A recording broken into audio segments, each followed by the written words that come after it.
नमस्कार, मीरा डेली ब्लॉगमध्ये तुमच्या सर्वांचं स्वागत आहे. आज गुरुपौर्णिमे दिवशी मी दत्त महाराजांसाठी स्वामींसाठी नैवेद्य बनवला होता. मीरा छोटी असल्यामुळे खूप काही नाही बनवू शकले, पण जे बनवलं आहे ते आज मी तुमच्याशी शेअर करत आहे. मी खपली गव्हाची खीर बनवली होती. मी कशी बनवली आणि कोणत्या पद्धतीने बनवली हे मी सांगते तुम्हाला. मी ही खीर बनवली होती ती कर्नाटकी पद्धतीने. कर्नाटकमध्ये खूप छान पद्धत आहे. एक वेगळी गोष्ट त्यांनी ॲड करतात, जी खिरीची टेस्ट खूप छान येते. त्याच्यामुळे मी खपली गहू घेऊन ते मिक्सरमधून वाटून घेतलेले आहे. परत त्याच्यामध्ये मी हरभऱ्याची डाळ ॲड करणार आहे. एवढी वाटीभर मी हरभऱ्याची डाळ घेतली आहे आणि ते मिक्सरमधून बारीक केलेले गहू, हे दोन्हीही आता आपल्याला गरम पाण्यामध्ये भिजत घालायचे आहेत. तुम्हाला वेळ नसेल, तुम्ही नाही घातलात तरी चालेल, फक्त मिक्सरच्या शिट्ट्या जास्त करून घ्या. त्याच्यासाठी माझ्याकडे थोडा वेळ होता, त्याच्यामुळे मी गरम पाण्यामध्ये भिजत घातलेले आहेत ते. आता हे आपण थोडा वेळ असंच ठेवणार आहे, म्हणजे माझं बाकीचं काम आवरूपर्यंत हे मी भिजत घातलं. इकडे मी बटाटे शिजायला ठेवलेले आहेत. माझ्याकडे कालची इडली शिल्लक होती.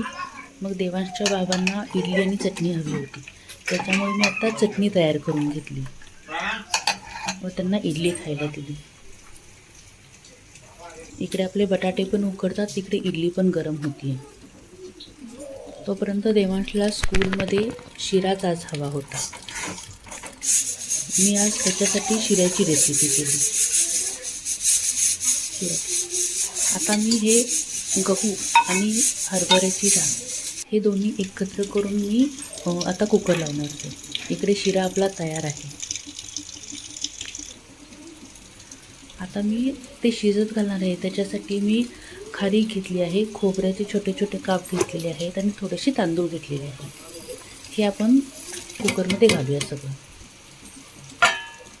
त्याच्यामध्ये थोडीशी हळद ॲड करायची आहे आणि एकदम थोडंसं तेल ॲड करायचं आहे.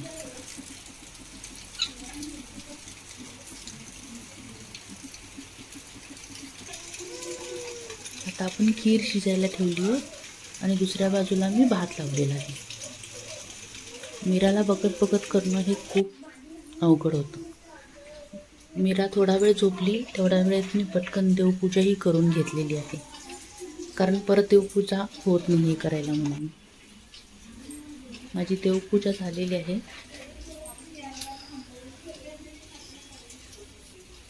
देवपूजा केली की खूप प्रसन्न वाटतं मनाला.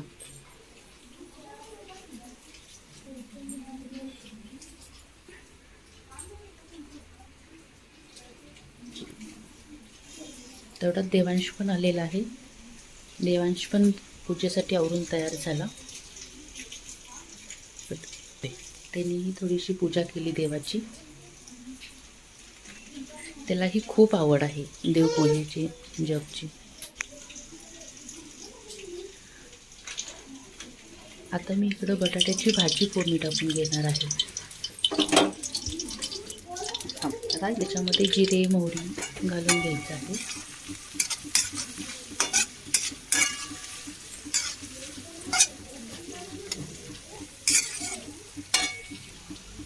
इकडे बटाट्याची भाजी फोडणी टाकूया आपण.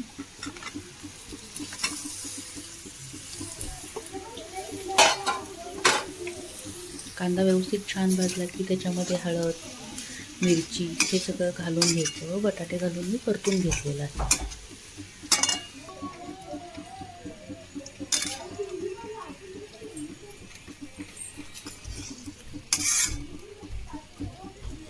आपली भाजी ही खूप छान तयार झालेली आहे, तुम्ही बघू शकता.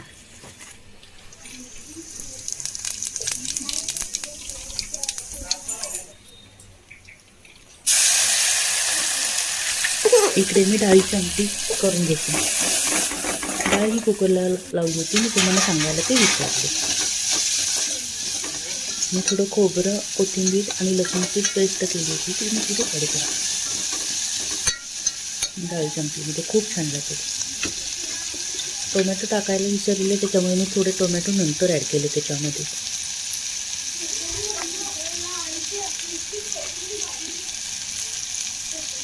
थोडीशी आमटी करून थोडं मिरासाठी मी वरण साईडला ठेवणार आहे.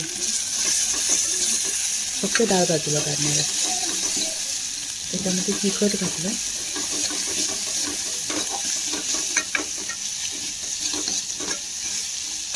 मस्तपैकी मी आमटीला फोडणी दिली.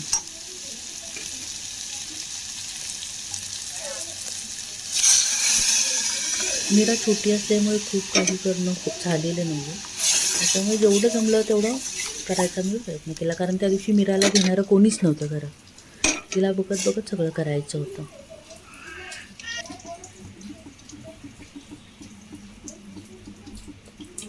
आता अजून त्यात थोडं आपण पाणी ॲड करूया आणि आमटी उकळायला ठेवूया.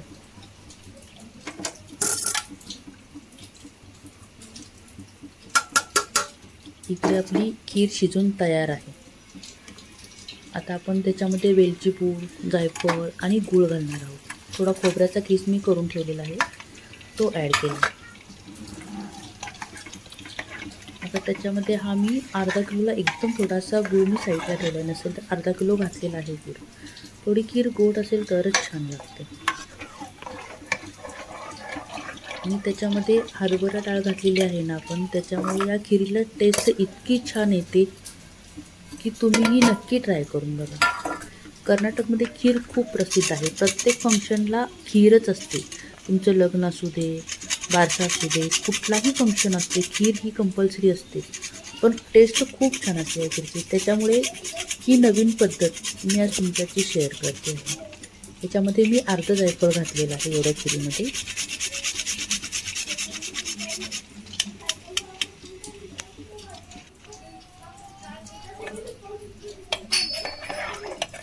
वेलची पूड, जायफळ आणि सगळ्यात लास्ट मी ड्रायफ्रूट घातलेले आहे त्याच्यामध्ये. हे सगळं मिक्स करून घ्या. मी तो डबा दाखवला तेवढ्या गव्हाला हे अर्धा किलो गूळ. इकडे माझा नैवेद्य तयार झालेला आहे आणि नैवेद्य मी देवाला दाखवून घेतलेला आहे. आमटी, भाजी, भात आणि खीर आणि एक पापड. थँक्यू.